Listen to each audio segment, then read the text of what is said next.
mesum di Cikarang yang mengajak staycation karyawan perempuan kini menjadi sorotan.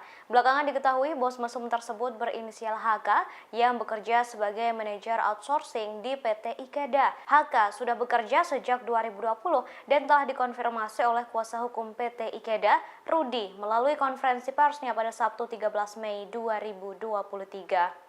Kini HK sudah dinonaktifkan sementara dari pekerjaannya untuk kebutuhan penyidikan. Foto-foto yang diduga HK kemudian beredar luas di media sosial. Selain bekerja di PT Ikeda, HK juga menjadi seorang dosen di Universitas Pelita Bangsa Cikarang Selatan. Akibat perbuatannya, kini HK telah dipecat dari PT Ikeda dan diberhentikan sementara dari kampus.